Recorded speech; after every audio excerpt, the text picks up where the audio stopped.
I really want to talk about today how you can actually get people excited to pay you, whether you are working for a company, whether you're selling a service, you're a contractor. Regardless, I really want to show you the concepts of what makes people actually happy to pay you and how you can make more money from your customers ethically and keep them extremely happy. Now, if you're someone like a job professional who feels like you're being underpaid, if you're someone that's not happy that you're selling your services at such a low rate, this could probably be a very helpful video for you, because I'm going to show you exactly what to do if your competitors are underpricing you, if you feel like you're not getting paid enough, if you want to raise your prices but you feel like it's not right.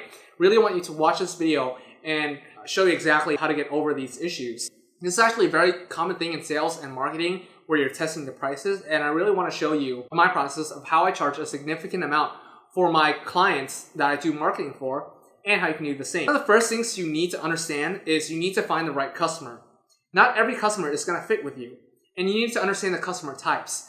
There's different types of people that see your product or see who you are, even companies if you're applying to jobs. There's always going to be a percentage of people, maybe a small percentage, that are extreme cheapskates or just can't afford your services. Now let's talk about the cheapskates. These people are always trying to find the lowest price possible. They don't care about quality. They don't really care about results. They don't care about the benefits. They just want the cheapest thing possible. And if you're selling a very high quality service, if you're trying to, and you get significant results, like I do in my career training program, then you're never going to be able to sell to those people because they're always trying to find the cheapest price and they're not the right fit.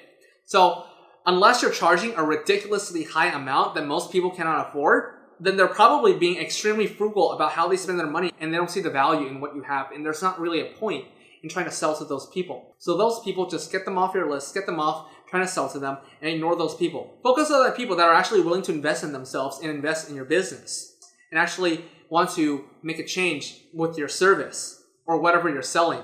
Because think about it, if you're always trying to satisfy the cheapest customer, you're selling to the bottom of the barrel people. If I'm selling something for $500 and they want something for $400, I have to cut my price down. And if they want something cheaper, $300, I have to keep cutting my price down until basically it's free. And there's still always some people that are going to complain.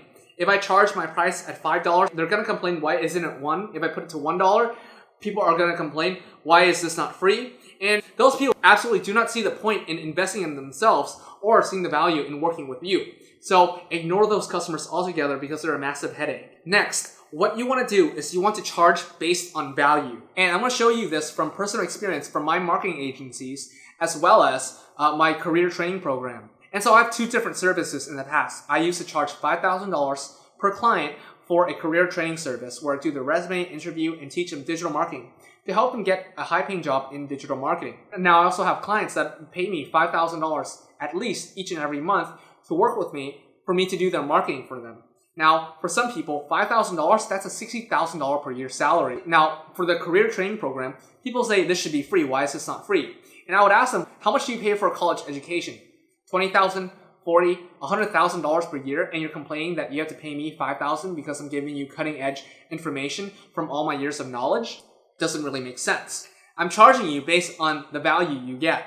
Because think about it, if I can get them a job for even at least $60,000 per year, they're already making $5,000 per month and they made their investment back. Not only this, we've helped people get jobs for over $100,000. So the $5,000 investment is an investment. It's completely worth it, and it's based on the value. And so we always get cheap people that would complain and say this should be free. I can get these courses for free on Udemy, on YouTube. And I tell them, well, if you want to get something for very cheap, you don't care about the quality, and most importantly, if you don't care about results, you don't care about something that's completely life-changing, a career, and you just want to go for the cheapest bargain bin opportunity of getting a cheap course online with absolutely no results, then I tell them, well, go ahead and let me know exactly how it goes. Because think about it, most people that watch YouTube videos, they never get results. So I tell them, if you actually want results, then you're going to actually have to invest with money to get the best service possible. If you don't want to get results at all and you just want to waste your time watching YouTube videos and not getting anywhere, not getting any interviews, not starting your career and wasting another year just job searching and not finding any opportunities, then go for it. It's completely up to you. I tell them the value of my program and why it's worth $5,000. You get a six-figure income within a span of months, which tell you everything you need to learn. And you're getting cutting-edge digital marketing materials that I use to train Google and Facebook employees. We use this exact program to help people land jobs at Apple and Amazon and Facebook. So the service is completely worth it. So I tell them, if you really want to go and get the service for free, by all means, go somewhere else and tell me how it goes, because the chances are you're probably not going to get any results with it, and you're going to be in the exact same place you are in years from now. Now, when you point it at that way, yes, it does seem my program is much more expensive, but that's because we have cutting edge information, and the value that they're getting and the possible results that they can get through this program is better than any others, so they're happy to pay me $5,000. Think about it. If someone's willing to go into hundreds of thousands of dollars into debt just to go to an Ivy League school, and a portion of college graduates can't even find jobs, then my program makes a much more logical sense, even mathematically, even if it's a $5,000 value compared to other programs. Because I'm charging based on results, just like colleges are. And so the value you bring to your customer, whether it's saving them time,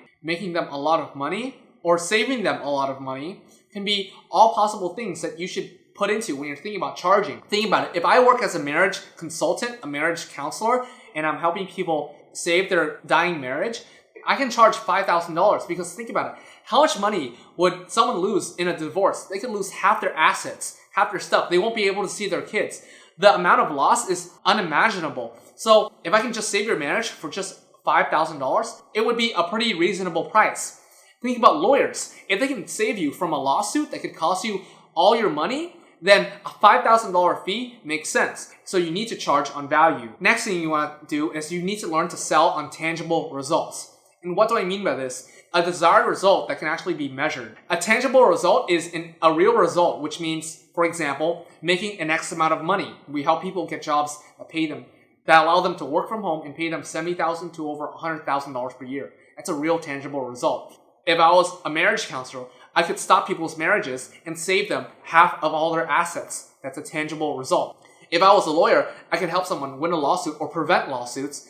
And so these are tangible results, because if they lost a lawsuit, they could be losing a lot of money. Not only this, my marketing agency, we do all the advertisements for them for Google and Facebook.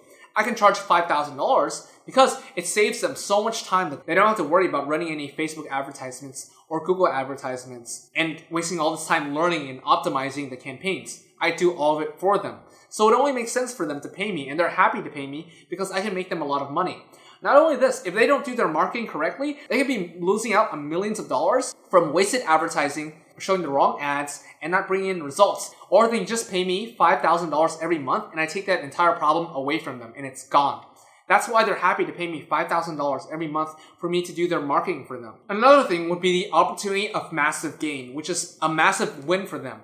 Now, for example, if I was a fitness coach and I can sell someone on the potential of completely changing their body, losing the weight they want, and looking the best they can before their marriage, that feels like a massive gain to them. So they're happy to pay me, $2,000 for me to do personal training with them. Another thing would be fixing tangible problems. So again, when you're selling people, you need to sell them on tangible results.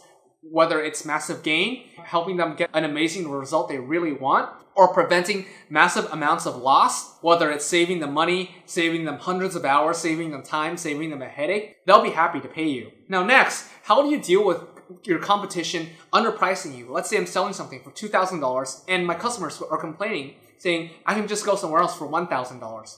Now, there needs to be a lot of context with this. For example, let's take my private training program where I used to charge $5,000 for one-on-one coaching for my students to get careers in marketing. Why would they do this if they could either go to college or if they could just go to a random course? Again, it's because of the desired result. We can charge this reasonable amount because results could be making $70,000 to over $100,000 salary, and the alternative is either going to a very cheap course that doesn't get them anywhere and waste them a ton of time, or they could either choose to go to college and spend even more money, wasting hundreds of thousands of dollars and spending 4 years. So what I have is a unique selling proposition because no other business, no other competitors are able to establish the same results as I can in such a quick amount of time. Your company needs to have a unique selling proposition.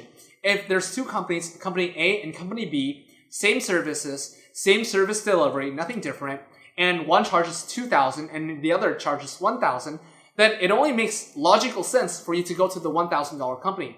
However, if you're able to fix a specific problem that no one else is able to fix, if you're able to provide the service better than anyone else in the industry, and you're able to get results quicker than anyone else, or having any other unique selling proposition, like I just mentioned, then it makes sense for someone to pay more for your service. Because if they feel like you're the only alternative and the best solution to whatever problem they have, they'll be happy to pay you. But if you're just like every other business on the block and you sell the same thing, the same service, you guys are just going to end up having to downprice each other, and it would just be a race to the bottom. Because when you think about opportunity, there's two things you can leverage when you're selling. You can leverage time, which means I'm saving you a ton of time. Time means money. And lastly, what you can do is you can show very hard, discrete evidence that you got results. This could be in terms of screenshots, images, video calls, recorded calls, slideshows, presentations, showing them the results you've gotten from them.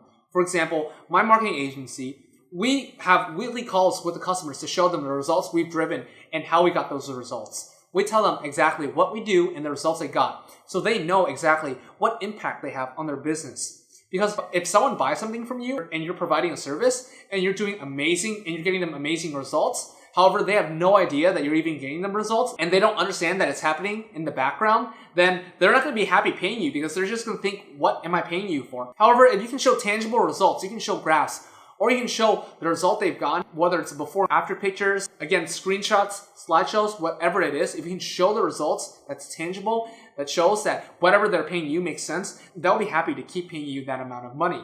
Or they'll be happy to refer you to other people. So that's my tips for having people actually excited to pay you. If you can do these things, and if you're actually unique in the industry, then you can charge the price that you really want to charge and keep people happy for paying you.